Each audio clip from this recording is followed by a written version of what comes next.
Picture this, a 7 months pregnant woman standing alone in the pouring rain, cast out of a luxury car by her millionaire husband, who just called her an embarrassment. Sarah Mitchell thought she'd hit rock bottom.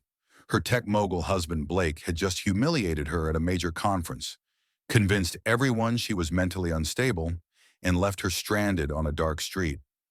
But here's what Blake didn't know. The quiet driver who witnessed his cruelty wasn't just any employee. He was Frank Morrison, a billionaire defense contractor who'd been hunting Blake for 15 years. You see, Blake had killed before. He'd murdered Sarah's father to cover up his crimes, and now he was planning to eliminate Sarah the same way. What unfolds next is a psychological thriller that exposes the darkest corners of American power. We're talking murder, treason, a conspiracy that reaches the highest levels of government, and a pregnant woman who transforms from victim to the architect of the most spectacular takedown in political history. This isn't just a story about domestic abuse or corporate fraud. This is about a network of corrupt senators selling military secrets to foreign enemies, a trail of mysterious deaths, and one woman's fight to expose the truth that powerful people killed to protect. By the end of this story, you'll understand how easily the system can be manipulated, how the wealthy weaponize mental health accusations against their victims, and most importantly, how ordinary people can bring down even the most untouchable criminals when they refuse to stay silent. Sarah Mitchell stared at her husband's laptop screen in disbelief. The live stream was crystal clear. Blake Hartwell, her husband of 3 years, was kissing another woman at the tech conference in Silicon Valley. But this wasn't just any woman. This was Dr. Amanda Cross, Sarah's former journalism colleague, the person she'd trusted enough to recommend for Blake's advisory board. Celebrating the new partnership, Blake was saying to the camera, his arm wrapped around Amanda's waist. Dr. Cross brings exactly the kind of innovation we need at Hartwell Dynamics. Sarah's 7-month pregnant belly pressed against the kitchen counter as she leaned closer to the screen. The comments on the live stream were flooding in. Viewers were congratulating Blake on his business success, but some were asking uncomfortable questions. "Where's your wife, Blake? Isn't she about to have your baby?" Blake's smile never wavered. "Sarah's taking some time to focus on her health. Pregnancy can be challenging, especially for someone with her history of instability." History of instability? Sarah's hands trembled as she gripped the counter. She'd never had any mental health issues. Blake was creating a narrative, live on the internet, painting her as unstable while he publicly flaunted his affair. The doorbell rang. Sarah closed the laptop and walked to the front door of their Malibu mansion, her mind racing. Through the peephole, she saw Frank Morrison, their driver, standing patiently by the black sedan. "Mrs. Hartwell," Frank said when she opened the door. His weathered face showed genuine concern. "Mr. Hartwell asked me to drive you to the conference. Said there was a change of plans." Sarah studied Frank's face. He'd been their driver for 8 months, recommended by Blake's security firm. He was always professional, always kind, with the sort of quiet dignity that reminded her of her late father. "Did he say why?" she asked. Frank's gray eyes flickered with something she couldn't identify. "He said you'd want to be there for the big announcement." Sarah understood immediately. Blake wanted her there to play the supportive wife while he publicly celebrated his new partnership with Amanda. The same Amanda who'd been texting Sarah for weeks, asking about Blake's schedule, claiming she wanted to surprise him with her ideas. "Give me 5 minutes," Sarah said. As she gathered her things, Sarah's investigative instincts kicked in. She'd been one of the best investigative journalists in Los Angeles before Blake convinced her to quit and focus on starting their family. Those skills hadn't disappeared, even if she hadn't used them in 2 years. She grabbed her phone and started recording a voice memo as Frank drove her toward downtown Los Angeles. "Blake Hartwell, CEO of Hartwell Dynamics, is currently live streaming from the Pacific Tech Conference." She spoke quietly into her phone. "He's announcing a new partnership while having an affair with Dr. Amanda Cross. He's also telling viewers that his pregnant wife has mental health issues, which is completely false." Frank's eyes met hers in the rearview mirror. For a moment, she thought she saw approval there. "You know," Frank said carefully, "sometimes the people closest to us see things others miss." Sarah nodded, her resolve strengthening. She'd built her career on exposing powerful people who thought they were above accountability. Blake had made a critical mistake. He'd underestimated the woman he married. The Pacific Tech Conference was held at a gleaming convention center in downtown LA. As Frank pulled up to the valet area, Sarah could see the crowds inside through the glass walls. This was Blake's world now, full of venture capitalists and tech innovators, all hungry for the next big breakthrough. "Mrs. Hartwell," Frank said as he opened her door, "whatever happens in there, remember that the truth has a way of surfacing. Your father used to say that." Sarah froze. "You knew my father?" But Frank was already walking away, handing the keys to the valet. Sarah stared after him, confused. Her father had died in a car accident when she was 15. How would their driver have known him? She pushed the thought aside as she entered the conference center. Right now, she had bigger problems to solve. Blake's voice echoed from the main auditorium, charming and confident as always. "The future belongs to companies that aren't afraid to innovate, to take risks others won't take." Sarah made her way through the crowd, her pregnancy making navigation difficult. When she finally reached the auditorium, she could see Blake on stage, still standing close to Amanda. The live stream was still running, with thousands of viewers watching. This was her moment. Blake thought he held all the power, thought he could control the narrative about their marriage. But he'd forgotten that Sarah Mitchell had never backed down from a fight, especially when the stakes were this high. She was about to remind him exactly who he'd married. Sarah pushed through the crowd toward the front of the auditorium. Blake was in the middle of his presentation, gesturing enthusiastically at a slide showing projected revenue growth.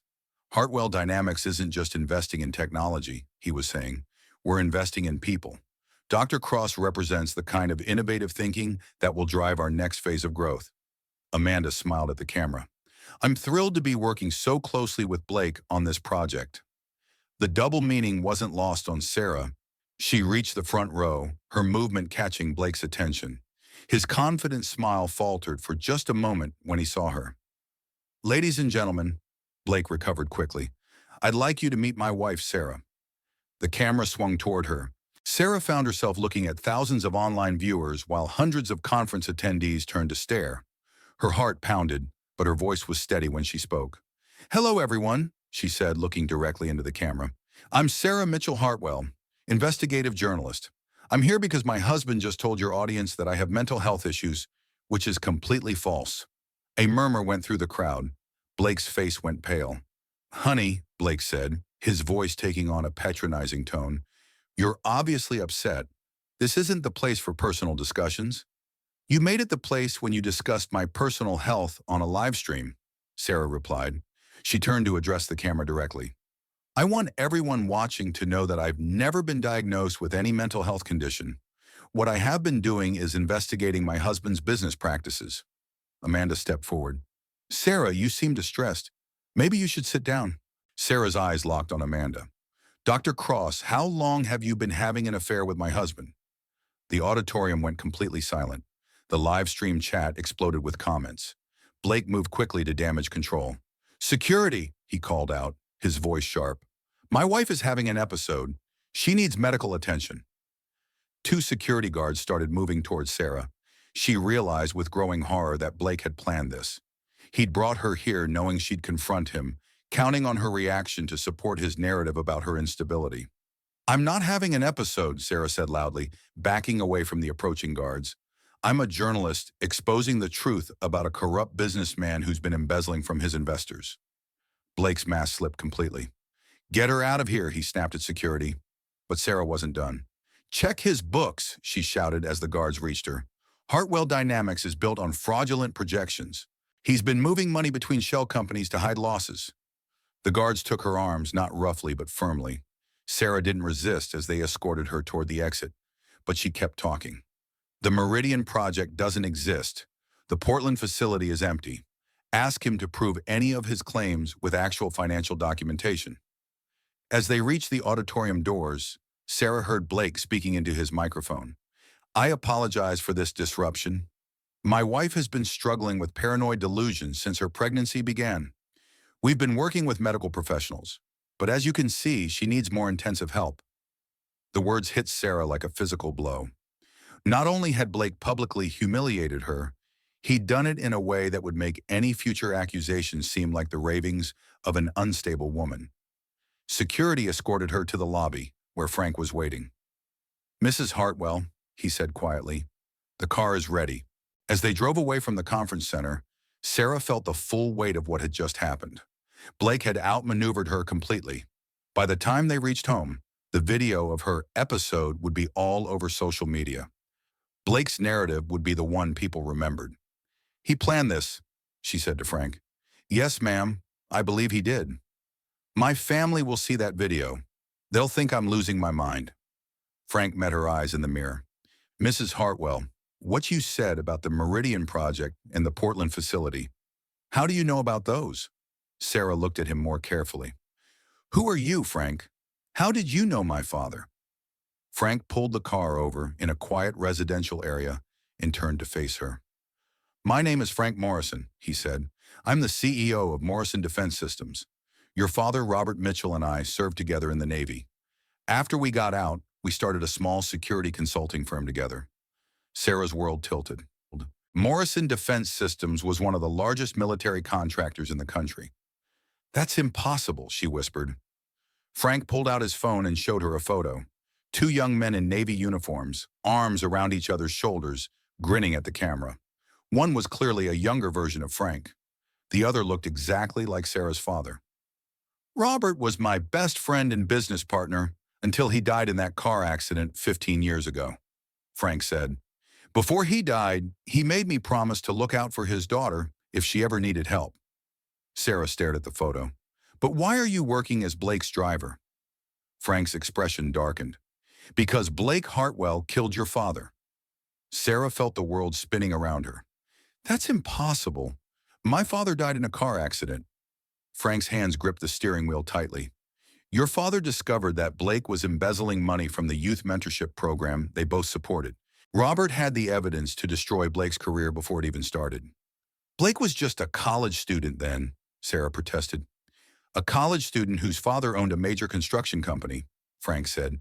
"Blake was already showing signs of the man he'd become. He'd convinced several investors to fund a fake startup, then used the money for personal expenses. Your father found out and was going to expose him." Sarah's mind raced. "You're saying Blake murdered my father to cover up embezzlement?" "I'm saying your father's brakes failed on a mountain road the night before he was supposed to meet with federal investigators. The same night Blake Hartwell left town and never returned to finish his senior year." Frank reached into the glove compartment and pulled out a thick folder. "I've been investigating Blake for 15 years, Sarah. When you married him 3 years ago, I knew I had to get close enough to protect you and gather the evidence I needed to finally prove what he did." Sarah opened the folder with shaking hands. Inside were photographs, financial documents, and newspaper clippings. The top photo showed a young Blake Hartwell at a college party, dated just weeks before her father's death. "I became Frank Morrison the driver so I could be your guardian, without Blake knowing who I really was," Frank continued. "I've been documenting everything. His current embezzlement scheme, his affairs, his systematic abuse of you." "Abuse?" Sarah looked up from the documents. "Emotional manipulation, financial control, isolation from friends and family. Classic patterns. But I needed to wait until I had enough evidence to guarantee he'd go to prison, not just lose his company." Sarah felt a surge of hope for the first time in hours. "So we can stop him?" Frank's expression was grim. "We could have.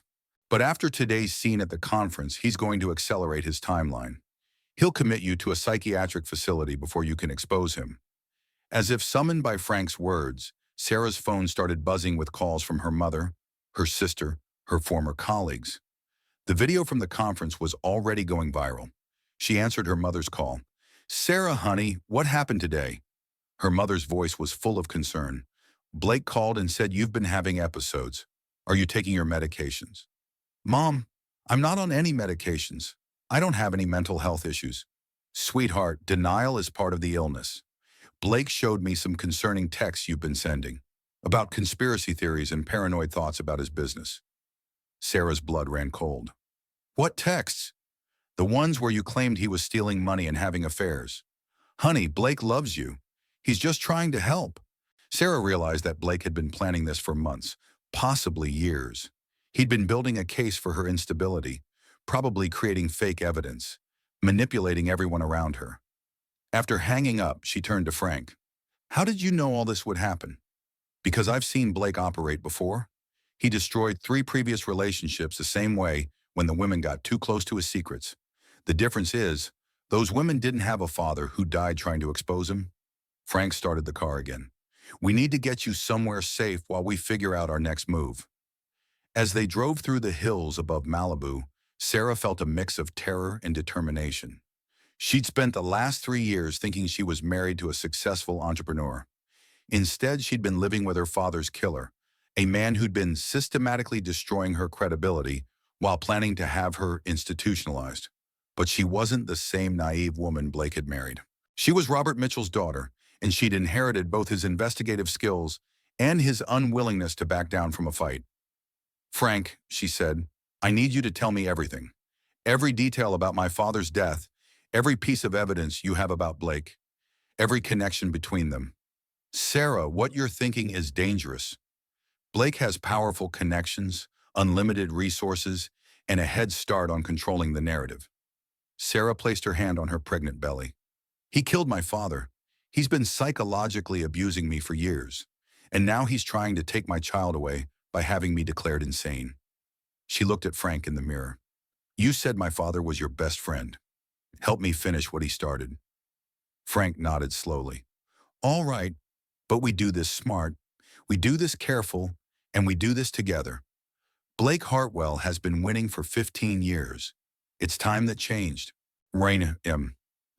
As they drove toward Frank's safe house in the mountains, Sarah began to understand the true scope of what they were up against. Blake wasn't just her abusive husband. He was a killer who'd spent years perfecting his methods of destroying anyone who threatened him. But for the first time since her father's death, Blake was about to face someone who knew exactly what he was capable of and had the resources to fight back. The war was just beginning. Frank's safe house turned out to be a fortified compound hidden in the Angeles National Forest. As they passed through multiple security gates, Sarah realized the scope of Frank's operation. How long have you been planning this? She asked. 15 years, Frank replied. Ever since I buried your father. The main building looked like a luxury cabin from the outside, but inside it was clearly a command center. Banks of monitors showed feeds from security cameras, financial data streams, and news broadcasts. 3 people looked up as they entered. Sarah, meet my team, Frank said. Marcus handles digital forensics, Lisa specializes in financial crimes, and David is our legal strategist. A woman in her 40s stepped forward. Mrs. Hartwell, I'm Lisa Chen. I've been tracking your husband's money trail for the past 2 years. What he's built is impressive and completely fraudulent. Lisa led them to a wall covered with charts and photographs. Hartwell Dynamics exists primarily on paper. The real money comes from investor fraud, shell company manipulation, and government contract kickbacks. He's stolen approximately $47 million over the past 5 years. Sarah stared at the evidence. How is that possible? He seems so successful. Because he is successful, Marcus said, looking up from his computer. He's one of the most sophisticated white-collar criminals we've ever investigated. Look at this. Marcus pulled up social media feeds on the main screen.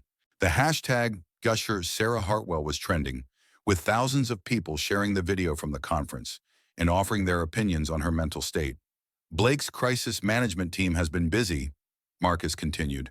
They've got mental health advocates defending Blake's right to privacy regarding his wife's condition. They've got business journalists praising his professionalism under difficult circumstances. They've even got your old journalism colleagues questioning whether stress from pregnancy might have affected your judgment.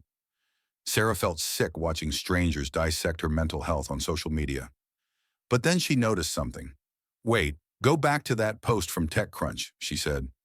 Marcus clicked on the article. The headline read, Hartwell Dynamics CEO handles personal crisis with grace at major product launch. This article was published 12 minutes after I was escorted out, Sarah said. But look at the content.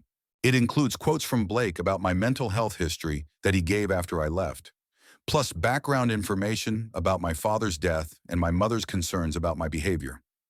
Lisa leaned forward. What are you thinking? This was all prepared in advance. Blake knew exactly how today would go because he orchestrated every part of it. Frank nodded grimly. We suspected as much, but we needed you to see it for yourself. David, the legal strategist, spread several documents on the table. The bigger problem is what comes next. Blake's lawyers filed emergency psychiatric commitment papers this afternoon. They're claiming you're a danger to yourself and your unborn child. Sarah's breath caught. Can they do that? With the right judge and enough compelling evidence, yes. They've got video of your erratic behavior, statements from family members expressing concern, and testimony from Dr. Cross about your unstable mental state. Dr. Cross isn't a psychiatrist, Sarah protested. Doesn't matter. She has a PhD in psychology, which gives her credibility. Plus, she's positioned herself as someone who cares about your well-being despite your attacks on her. Sarah realized the full scope of Blake's plan. He's going to have me committed, take custody of the baby, and then what? Keep me institutionalized indefinitely? Until you're no longer a threat to his empire, Frank said. Sarah, we need to get you out of the country tonight. No, Sarah's voice was firm. Running makes me look guilty. Besides, I can't leave. Not when I'm this close to exposing him. You're not close to anything except a psychiatric ward, David said bluntly. Blake has spent years building his case against you.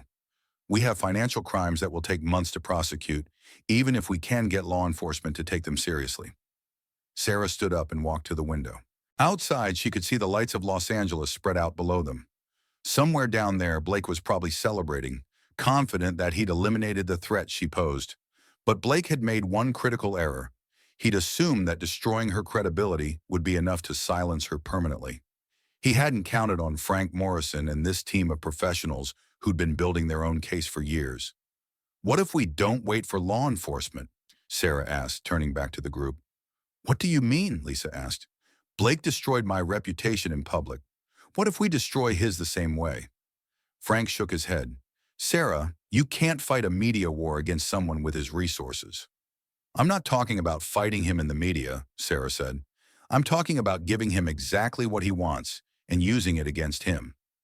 She moved to the whiteboard and picked up a marker. Blake thinks he's won because he's convinced everyone I'm unstable. But what if my instability is exactly what we need to get close to him? Marcus looked intrigued. You want to pretend to have a breakdown? I want to give Blake enough rope to hang himself.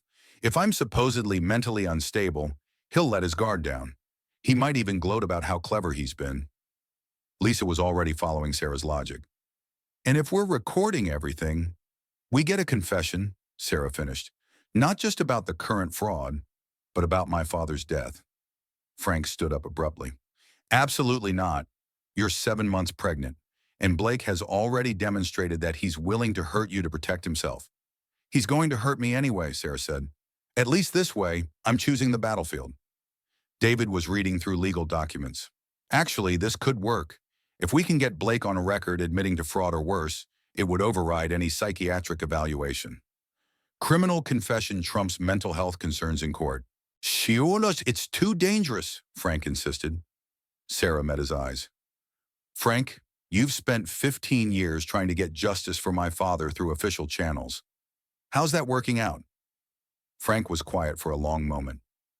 What exactly are you proposing? Sarah turned back to the whiteboard. We let Blake think he's won. I'll have a very public breakdown, maybe even attempt suicide. Blake will come to gloat to make sure I understand how completely he's beaten me. She drew connections between Blake's various criminal activities. But what Blake doesn't know is that his grieving, mentally unstable wife is actually wearing a wire and documenting everything he says.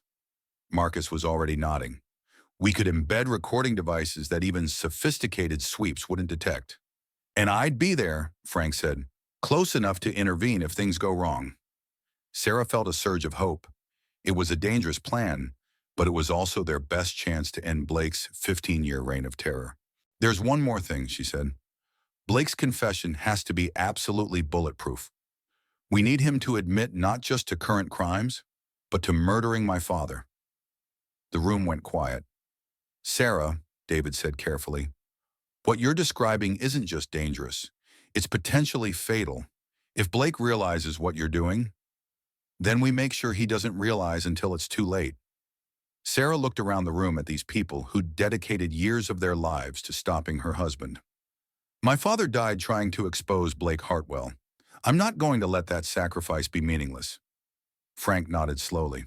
All right, we do this your way, but we do it smart, and we do it with every possible safety measure. As the team began planning the most dangerous operation of their lives, Sarah felt her baby kick strongly, as if agreeing with her decision. Blake Hartwell had spent 15 years thinking he was untouchable. He was about to learn otherwise. The psychiatric facility Blake chose was exactly what Sarah expected. Expensive, discreet, and designed to keep inconvenient people quietly out of sight.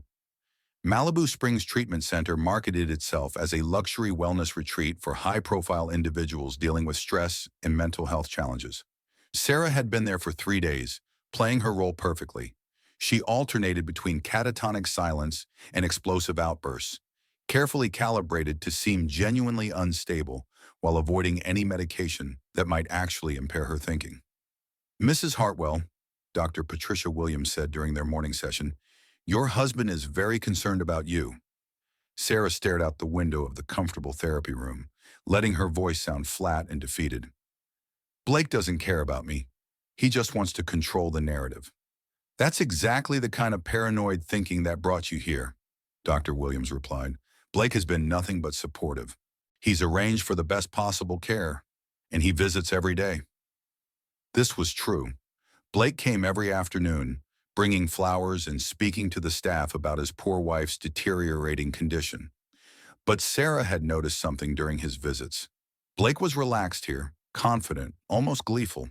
He thought he'd won. Frank, posing as a maintenance worker, had spent 2 days installing nearly invisible recording equipment throughout the facility. Sarah wore a device disguised as a medical alert bracelet, while additional microphones were hidden in her room, the therapy offices, and the gardens where Blake liked to walk with her. I want to see Blake alone today, Sarah told Dr. Williams. I think I'm ready to acknowledge what I've done. Dr. Williams made a note in her file. That sounds like real progress, Sarah. I'll arrange for some private time this afternoon. After the doctor left, Sarah caught her reflection in the window. She looked genuinely unwell after 3 days of careful performance art. Her hair was unwashed, her clothes wrinkled, her eyes rimmed with red from forced tears. Perfect. At 2 o'clock, Blake arrived with his usual bouquet of white roses. He was wearing a perfectly tailored suit and his most concerned husband expression. Hello, sweetheart, he said, settling into the chair across from her. How are you feeling today? Sarah let her voice break slightly. Tired, confused. I keep having these thoughts that don't make sense. That's the illness talking, Blake said, leaning forward with fake sympathy. But you're getting help now. The doctors say you're making progress. Sarah nodded, playing with the hem of her hospital gown. Blake, I need to apologize for what I said at the conference. About the affairs, about the money. I don't know why I said those things. Blake's smile became genuine for the first time. You were sick, honey. None of that was your fault. I don't mind, but people recorded it. It's all over the internet. I ruined your reputation. Don't worry about that, Blake said. My team has been managing the situation. Everyone understands that you weren't responsible for your actions. Sarah looked up at him with carefully crafted desperation. Will you forgive me? For everything? Blake reached over and took her hand. Of course, sweetheart. I love you no matter what. This was the opening she'd been waiting for. I love you too, Sarah said. That's why I feel so guilty about suspecting you. Even when I was sick, part of me knew you'd never really hurt anyone. Blake's grip on her hand tightened slightly. What do you mean? Sarah let tears well up in her eyes. The things I said about you killing people, about my father. Even in my paranoid state, I knew that was impossible. You were just a college student when he died. Blake went very still. Sarah could practically see him calculating whether this was a trap or an opportunity. Apparently, his ego won. You know, Sarah, your father was a good man, but he was naive about business, Blake said carefully. He thought the world operated on some kind of honor system. What do you mean? Blake glanced around to make sure they were alone, then leaned closer. Robert found some financial irregularities in a project we were both involved with, but instead of discussing it privately, he threatened to go to the FBI. Sarah's heart was pounding, but she kept her voice soft and confused. The FBI? Why? Because he didn't understand that sometimes you have to bend rules to achieve bigger goals, Blake said. I tried to explain it to him, but he was stubborn. Said he had a daughter to think about, that he couldn't be involved in anything questionable. So what happened? Blake was quiet for a long moment, seemingly lost in the memory. When he spoke again, his voice was different, colder. I couldn't let him destroy everything I'd worked for. One phone call to a mechanic I knew, one small adjustment to his brake line, and the problem solved itself. Sarah felt like she might vomit, but she forced herself to stay in character. You really did kill my father? Blake seemed to realize what he'd just said. His eyes sharpened as he studied her face. Sarah, you're confused again. I never said I killed anyone. But it was too late. The confession was recorded, and Sarah had gotten exactly what they needed. You did say that, Sarah said, letting her voice rise slightly. You said you had his brakes tampered with. Blake stood up quickly. You're having another episode. I should call the doctor. No, Blake. For the first time in years, I'm thinking clearly. Blake's mask finally slipped completely. Even if that were true, which it isn't, who would believe the word of a woman who's been certified mentally unstable? Sarah smiled, and Blake took a step back at the genuine confidence in her expression. How about the word of Frank Morrison, CEO of Morrison Defense Systems, Sarah said. Blake's face went white. That's impossible. Frank Morrison is my father's best friend and business partner, the man who's been investigating you for 15 years.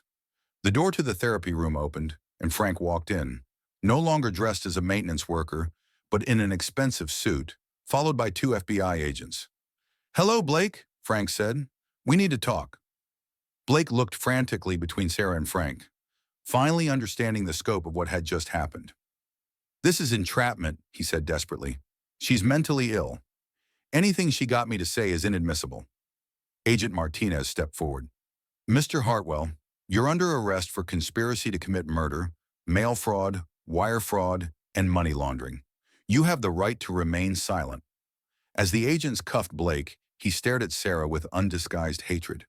You have no idea what you've just done, he snarled. I have connections you can't imagine. I'll be out in hours, and when I am, you and your baby will disappear permanently. Frank moved protectively closer to Sarah. Actually, Blake, there's one more thing you should know. The FBI has been investigating you for money laundering and defense contract fraud for the past 6 months. Sarah's confession was just the final piece of evidence they needed. Blake's expression went from rage to despair as he realized the full scope of his defeat. The Meridian Project, the Portland facility, the shell companies in the Cayman Islands. Agent Martinez continued, we have everything. Your business associates have already started cooperating to reduce their own sentences. As they led Blake away, he looked back at Sarah one final time. This isn't over, he said. Sarah stood up, one hand on her pregnant belly, and met his stare without flinching. Yes, it is. The media explosion was immediate and overwhelming. Within hours of Blake's arrest, every major news outlet was running the story. Tech CEO arrested for murder and massive fraud scheme. Pregnant wife helps FBI catch killer husband. 15-year investigation ends in dramatic confession. Sarah sat in Frank's secure compound, watching the coverage with a mix of satisfaction and exhaustion. 3 weeks had passed since Blake's arrest, and the legal proceedings were moving faster than anyone had expected. How are you feeling? Frank asked, settling into the chair beside her. Sarah placed a hand on her belly. Like I can finally breathe. The baby's been more active since Blake was arrested. It's like he knows we're safe now. Lisa Chen entered the room carrying a thick folder. The financial forensics are complete, she announced. Blake's entire empire was built on approximately $63 million in stolen funds, dating back to before your father's death. Us? 63 million? Sarah was stunned by the scope of Blake's crimes. The government is seizing all of Blake's assets, Lisa continued. But there's something else. Under federal victim compensation laws, you're entitled to substantial restitution as the widow of Blake's first victim. Frank leaned forward. What kind of restitution? Conservatively, about $15 million. Plus Blake's Malibu house, his art collection, and his stake in several legitimate investments. Sarah shook her head. I don't want his money. Sarah, Frank said gently, this isn't about wanting Blake's money. This is about justice for your father and security for your child. Before Sarah could respond, Marcus burst into the room. You need to see this, he said, turning up the volume on the television. CNN was running a live report from outside the federal courthouse. In a shocking development, Blake Hartwell has been found dead in his cell at the Metropolitan Detention Center. Sources confirm that Hartwell apparently took his own life early this morning, leaving behind a detailed confession to multiple crimes, including the murder of Robert Mitchell 15 years ago. Sarah felt the room spinning around her. He's dead? The reporter continued. In his suicide note, Hartwell admitted to killing Robert Mitchell to prevent Mitchell from exposing a massive fraud scheme. He also detailed 15 years of financial crimes and expressed remorse for the psychological abuse of his wife, Sarah Mitchell Hartwell. Frank muted the television. I'm sorry, Sarah. I know this complicates your feelings about everything. Sarah was quiet for a long moment, processing the news. Part of her felt relief that Blake could never threaten her or her child again, but another part felt strangely empty, as if she'd been preparing for a confrontation that would now never come.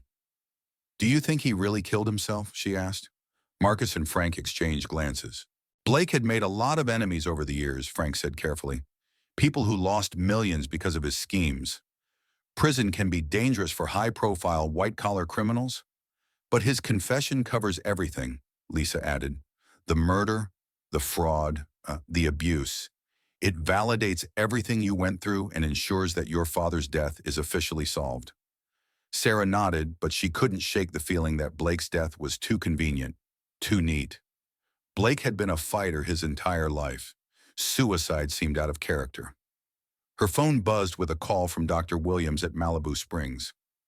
Mrs. Hartwell, I wanted to personally apologize, the doctor said. I was completely deceived by your husband. Your performance was remarkable, and your bravery in helping the FBI is commendable. Thank you, Dr. Williams. I also wanted you to know that your psychiatric evaluation has been officially overturned.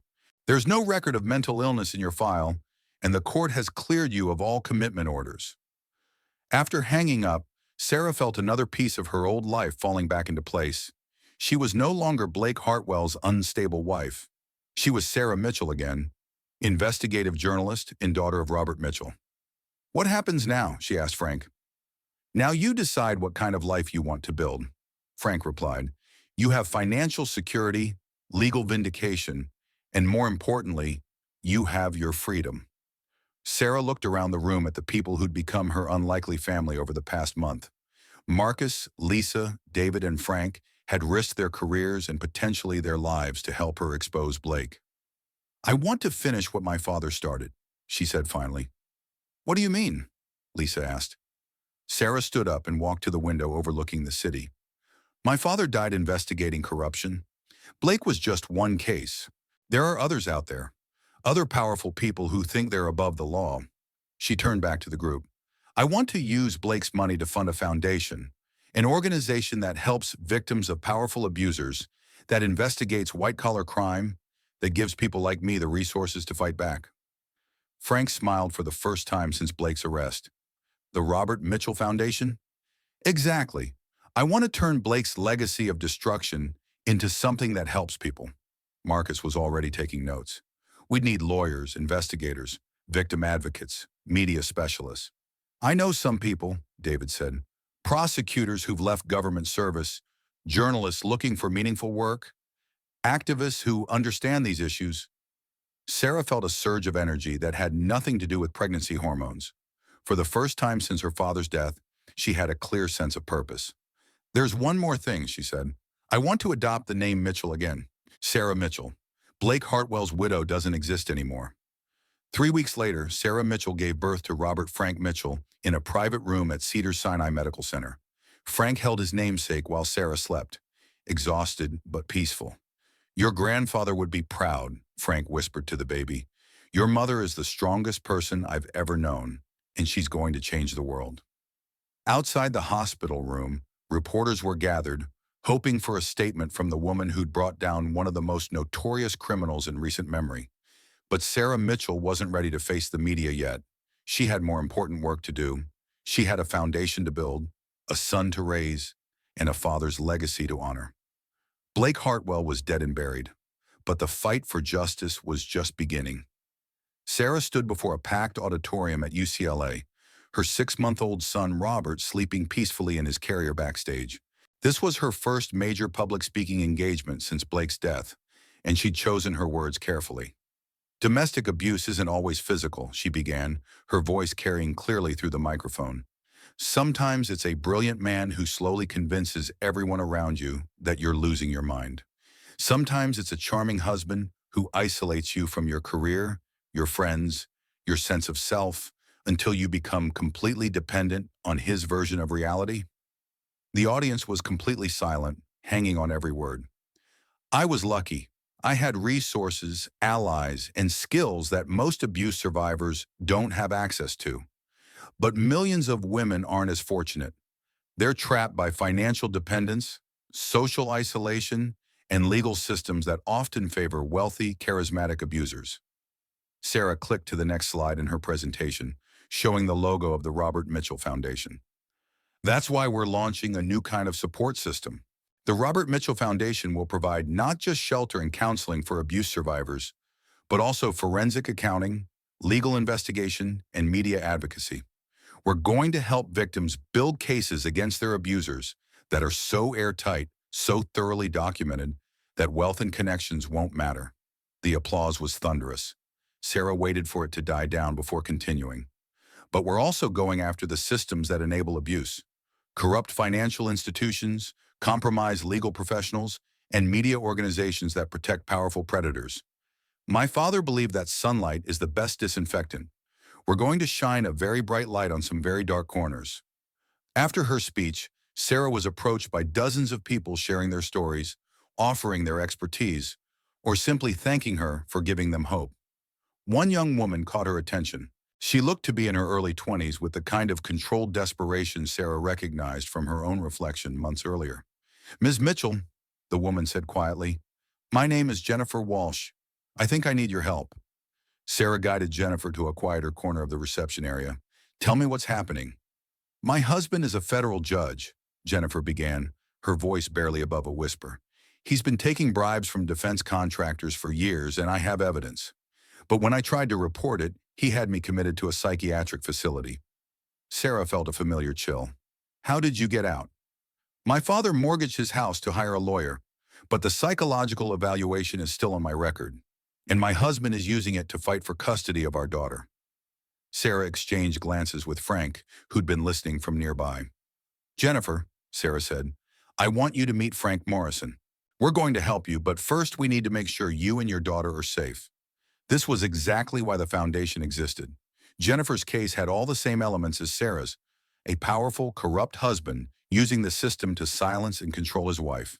2 days later, Jennifer Walsh was in protective custody while Sarah's team began building their case against federal judge Richard Walsh. The investigation revealed a pattern of bribery, judicial misconduct, and domestic abuse that stretched back over a decade. But Judge Walsh wasn't going quietly.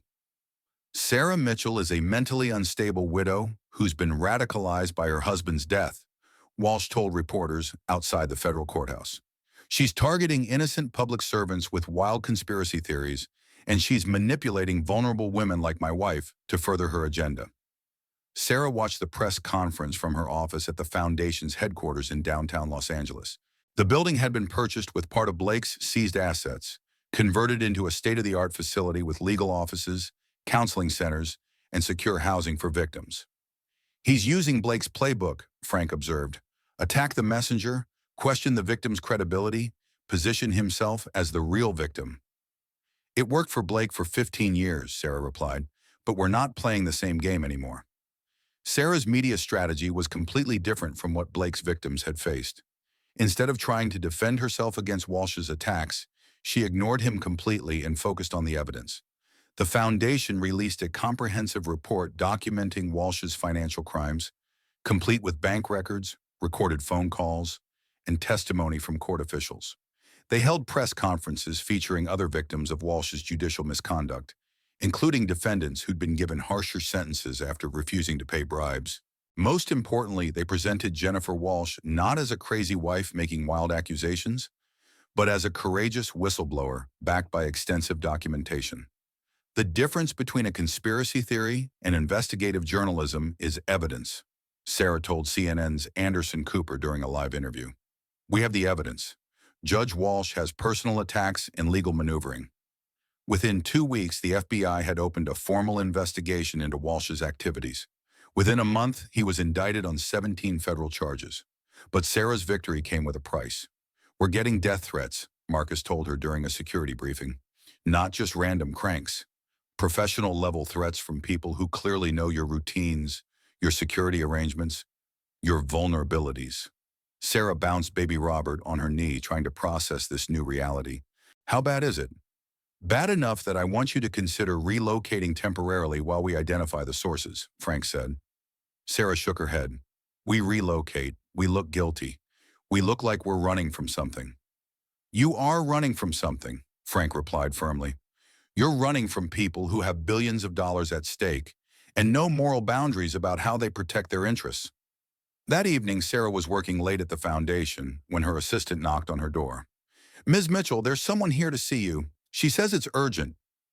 The woman who entered Sarah's office was expensively dressed, perfectly groomed, and clearly terrified. Ms. Mitchell, my name is Catherine Morrison. My husband is Senator James Morrison. Sarah's blood ran cold. Senator Morrison was one of the most powerful politicians in Washington, chairman of the Senate Armed Services Committee. Mrs. Morrison, how can I help you? Catherine Morrison sat down heavily in the chair across from Sarah's desk. My husband is selling defense contracts to foreign governments. I have proof, but if I expose him, he'll have me killed. She opened her purse and pulled out a small recording device. This contains conversations between my husband and agents of the Chinese government. They're paying him $50 million for classified information about our missile defense systems. Sarah realized she was looking at evidence of treason, the kind of case that could bring down an entire political network. Mrs. Morrison, this is bigger than domestic abuse. This is national security. Catherine Morrison nodded. I know. That's why I need your help. Because if we don't stop him, a lot more people are going to die than just me. Sarah looked at this terrified woman, then at her sleeping son, then at the photo of her father on her desk. She thought about Jennifer Walsh, about Blake Hartwell, about all the powerful men who believed they could destroy anyone who threatened them. All right, Mrs. Morrison, Sarah said, let's bring down a senator. Senator James Morrison's corruption network was vast and sophisticated. Over the following weeks, Sarah's team uncovered connections to defense contractors, foreign intelligence services, and a web of shell companies designed to hide millions in illegal payments. But as they dug deeper, they discovered something even more troubling. Blake wasn't working alone, Lisa announced during an emergency meeting at the foundation. Look at these financial records. She pulled up a complex chart showing money transfers between dozens of companies and individuals. At the center was a name Sarah recognized, Apex Holdings, one of Blake's shell companies. Apex Holdings received payments from Morrison's defense contracts, Lisa continued. Blake was laundering money for Senator Morrison while building his own fraud empire. Sarah felt sick. So my father wasn't just killed to protect Blake's embezzlement. He was killed to protect a treason conspiracy. Frank nodded grimly. It gets worse. We've identified at least 6 other suspicious deaths over the past 15 years. Whistleblowers, investigators, journalists who were getting too close to Morrison's network. Including Amanda Cross, Marcus added. Blake's supposed affair partner? She's been found dead in her apartment. Apparent suicide. Sarah remembered Amanda from the conference, the woman she thought was sleeping with her husband. She wasn't having an affair with Blake, was she? No, she was an FBI informant, gathering evidence about the defense contract fraud. Blake figured it out and eliminated her, just like he eliminated your father. The scope of the conspiracy was staggering. Senator Morrison had been selling American military secrets for over a decade, using Blake and others to launder the payments through a network of fake companies and legitimate businesses. How many people have they killed? Sarah asked. Frank spread out photographs of the victims across the conference table. At least 12 that we can prove. Probably more. Sarah studied the faces, each representing someone who tried to do the right thing and paid with their life. Her father was just one victim in a pattern of murder designed to protect a massive criminal conspiracy. We need to get this to the FBI immediately, David said. The FBI may be compromised, Frank replied. Morrison has been chairing the committee that oversees the Bureau's budget for 8 years. He has allies throughout the intelligence community. Sarah felt the weight of responsibility settling on her shoulders. These weren't just financial crimes or domestic abuse cases anymore. This was about national security and systematic murder of American patriots. What about the media, she asked.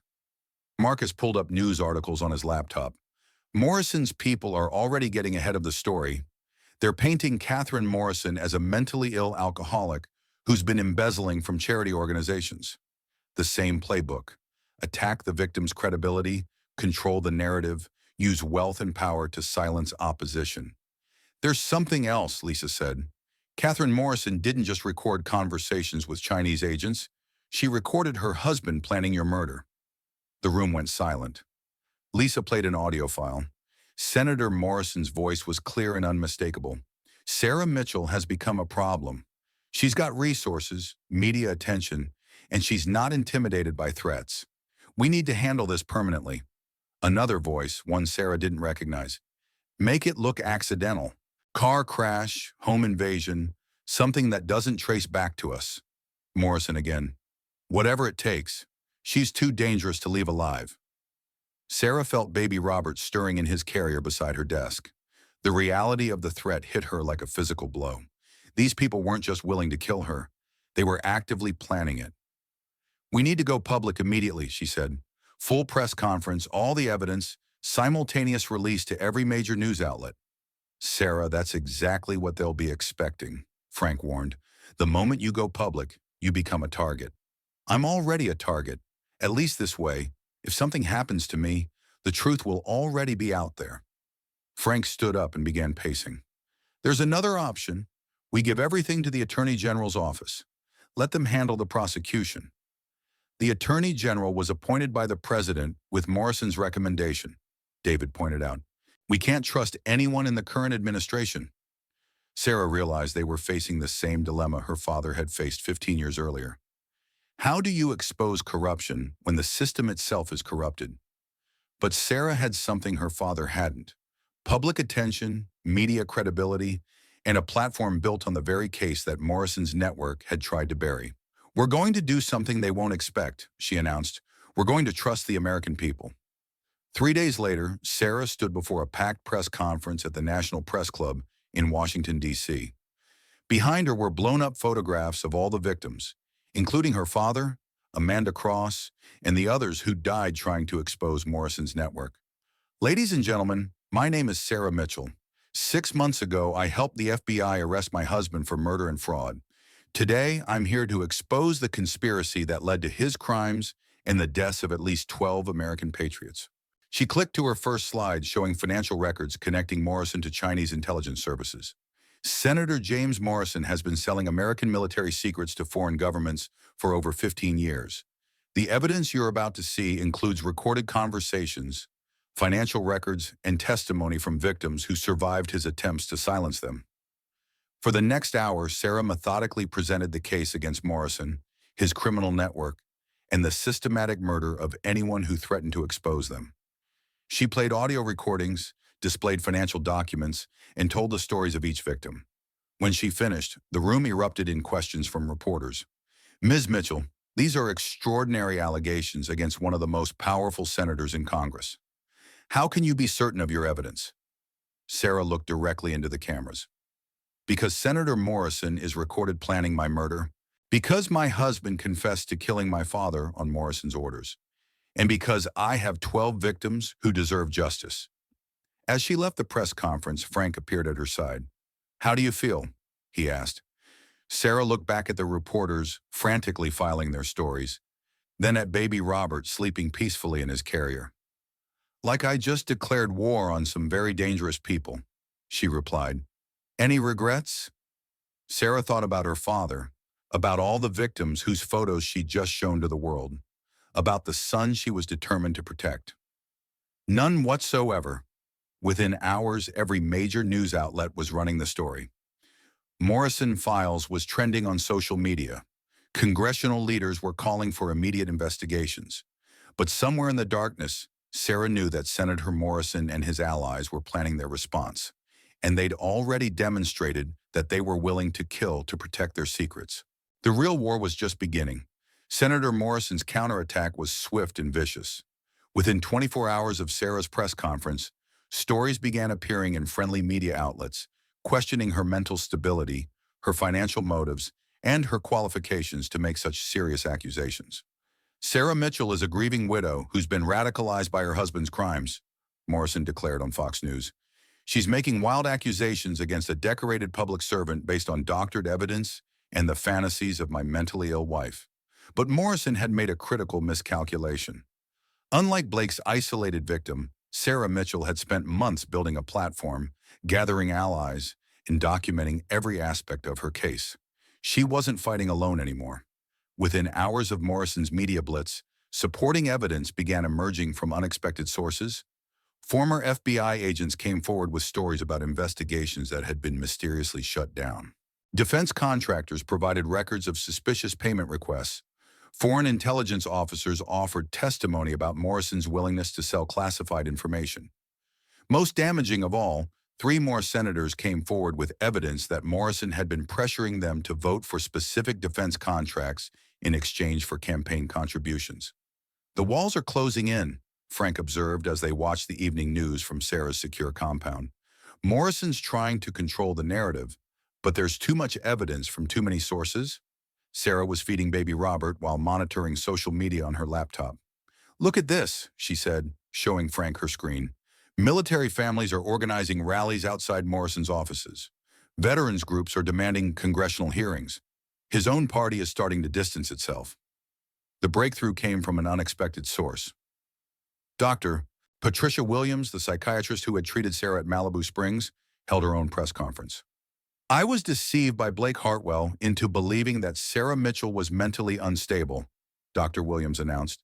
"But I've now reviewed all of Sarah's medical records, spoken with her previous healthcare providers, and conducted my own evaluation.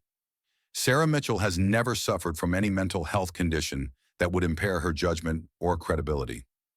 Dr. Williams continued, "More importantly, I've been contacted by Catherine Morrison's previous doctors. Mrs. Morrison has also been systematically misrepresented as mentally ill by her husband's associates. This appears to be a deliberate pattern of using psychiatric diagnoses to silence inconvenient women." The press conference was devastating for Morrison's credibility. If one of the nation's most respected psychiatrists was publicly vouching for Sarah's mental health, Morrison's attacks on her stability became meaningless. But Morrison wasn't finished fighting. 2 days later, Sarah received an urgent call from Marcus. "Sarah, you need to get somewhere safe immediately," he said, his voice tight with fear. "We just intercepted communications suggesting an imminent attempt on your life." "What kind of attempt?"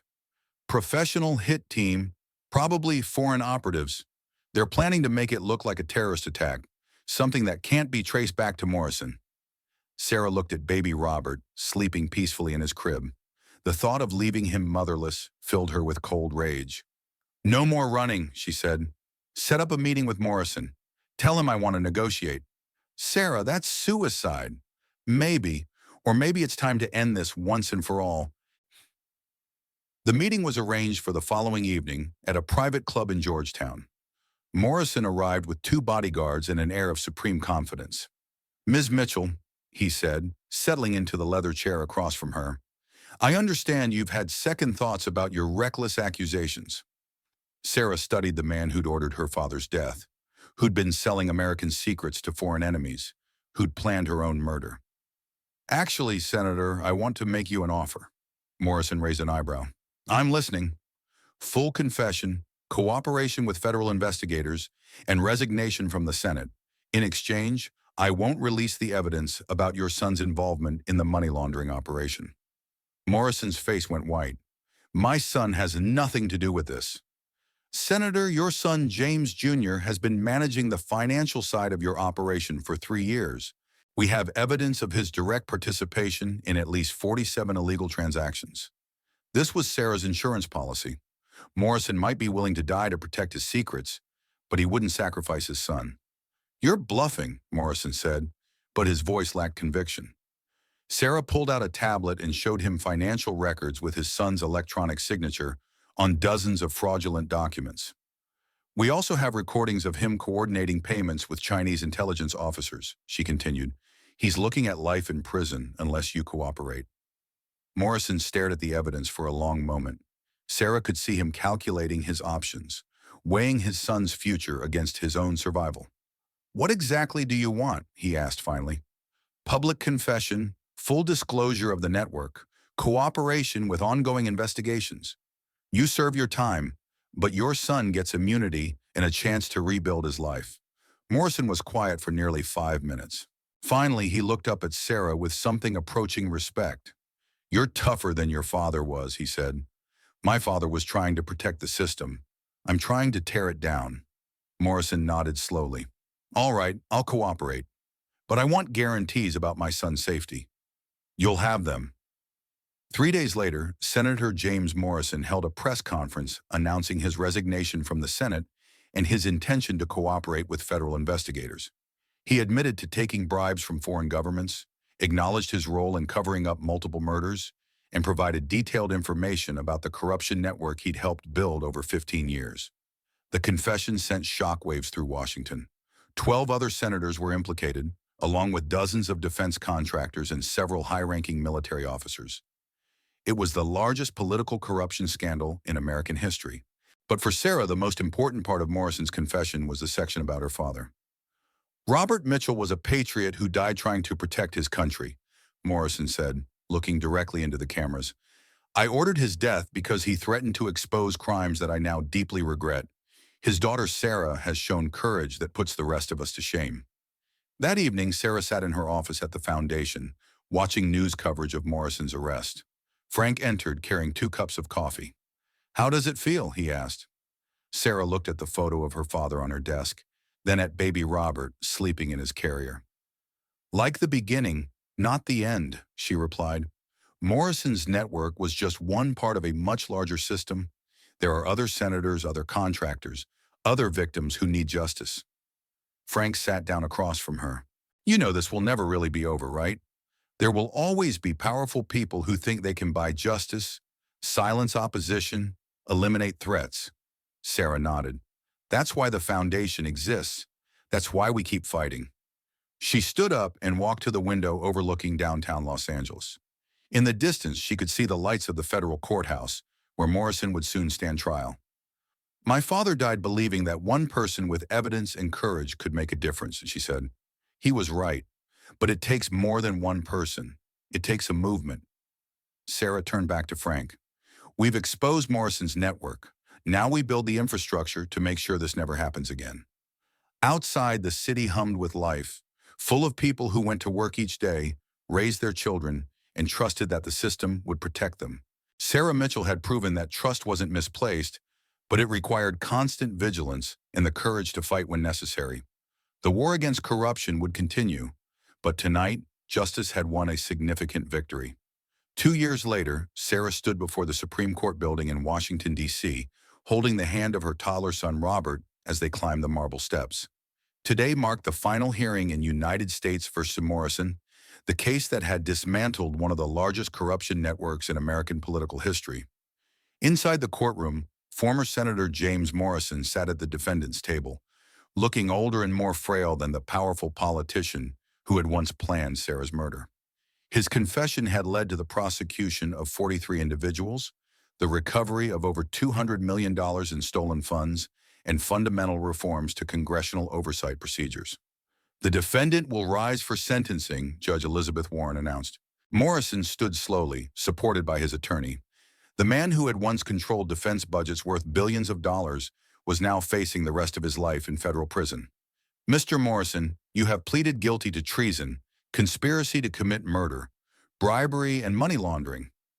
These crimes represent not just a betrayal of your oath of office, but a betrayal of every American who trusted you to protect their interests. Judge Warren's voice carried the weight of history. This case had changed how Americans viewed their government, forcing unprecedented transparency measures and accountability standards. However, the court recognizes your cooperation with federal investigators, which has led to the prosecution of dozens of co-conspirators and the recovery of significant stolen assets. The court also recognizes the testimony of Sarah Mitchell, who has requested that the court consider the impact of your confession on the families of your victims. Sarah had indeed testified on Morrison's behalf, not out of forgiveness, but out of recognition that his cooperation had prevented other families from experiencing what she'd endured. James Morrison, I sentence you to 25 years in federal prison with the possibility of parole after 15 years, contingent on continued cooperation with ongoing investigations. As Morrison was led away in handcuffs, Sarah felt a complex mix of emotions. Justice had been served, but it couldn't bring back her father or the 11 other victims of Morrison's network. Outside the courthouse, Sarah faced a crowd of reporters and supporters. The Robert Mitchell Foundation had grown into a national organization with offices in 12 cities, helping hundreds of abuse survivors while exposing corruption cases across the country. Ms. Mitchell, how do you feel about today's sentencing? A reporter asked. Sarah adjusted baby Robert on her hip and looked directly into the cameras. Today's sentencing represents accountability, but it also represents a promise that no one is above the law, no matter how powerful they appear. She paused, thinking about the journey that had brought her to this moment. 2 years ago, I was a terrified pregnant woman thrown out of a car in the rain by an abusive husband. I thought I was powerless, worthless, alone. The crowd was completely silent, hanging on every word. But I learned something important. Power doesn't come from money or political connections. Real power comes from truth, courage, and the willingness to fight for what's right, even when the cost is enormous. Sarah looked out at the faces in the crowd. Many of them survivors she'd helped, activists she'd inspired, journalists she'd worked with. The Morrison Network was just one example of how corruption works in America. There are other networks, other conspiracies, other victims who need justice. The Robert Mitchell Foundation will continue fighting until every American can trust that their government serves their interests, not the interests of the highest bidder. The questions continued for another 20 minutes, but Sarah's mind was already moving ahead to the Foundation's next cases. A pharmaceutical company that had been bribing FDA officials, a defense contractor that had been overcharging the military while providing defective equipment, a network of judges who were fixing cases in exchange for campaign contributions. The work never ended, but neither did the hope. That evening, Sarah sat in her home office, reviewing case files while baby Robert played with his toys nearby. Frank knocked on the door and entered carrying 2 cups of tea. "Long day," he observed. Sarah smiled at the man who'd become both mentor and surrogate father. "Good day, though. Morrison's conviction sends a message to every corrupt politician in Washington." Frank settled into his usual chair. "Your father would be proud, you know, not just of what you've accomplished, but of who you've become." Sarah looked at the photo on her desk, her father as a young man, serious and determined, committed to serving his country with integrity. "I used to think he died for nothing," she said. "Blake covered up his investigation, destroyed his evidence, made it look like an accident. For 15 years, it seemed like his death was meaningless." She picked up baby Robert and sat him on her lap. He immediately grabbed for the papers on her desk, and she gently redirected his attention to his toys. "But now I understand that his death wasn't meaningless. It planted a seed that took 15 years to grow, but when it finally bloomed, it brought down an entire network of corruption." Frank nodded. "Sometimes justice moves slowly, but it moves." Sarah's phone buzzed with a text from Lisa Chen. 3 more senators requesting Foundation investigation support. Looks like Morrison's confession is having a domino effect. Sarah showed the text to Frank. "Ready for round 2? Frank laughed. "Sarah, there's going to be a round 3, 4, and 5. This work doesn't end." "Good," Sarah replied, bouncing Robert on her knee, "because I'm just getting started." As the sun set over the city, Sarah Mitchell looked ahead to the challenges waiting for her foundation. The corruption still to be exposed, the victims still to be helped. She thought about the woman she'd been 2 years ago, isolated, manipulated, convinced she was powerless.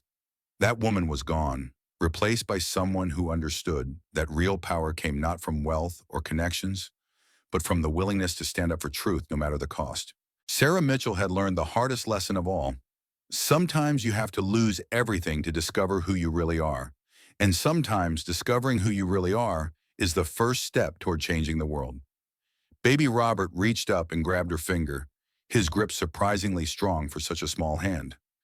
In his eyes, Sarah saw the future she was fighting to create, a world where courage mattered more than money, where truth prevailed over power, where justice was available to everyone, not just those who could afford it. The work would never be finished, but tonight it was enough to know that it would continue. Sarah Mitchell's story proves that truth and courage can defeat even the most powerful corruption networks, but only when people are willing to listen and act. If this story opened your eyes to how the system really works, hit that like button to help others discover it too. Share this video with someone who needs to hear Sarah's message about fighting back against powerful abusers. And if you believe in supporting real investigations into corruption and holding the powerful accountable, subscribe to our channel and ring that notification bell. We bring you the stories that expose how power really operates in America. Your engagement helps us reach more people with these crucial stories. Because just like Sarah learned, change happens when ordinary citizens refuse to let the powerful operate in darkness. Thanks for listening, and remember, the truth always has a way of surfacing, but only if we're brave enough to dig for it.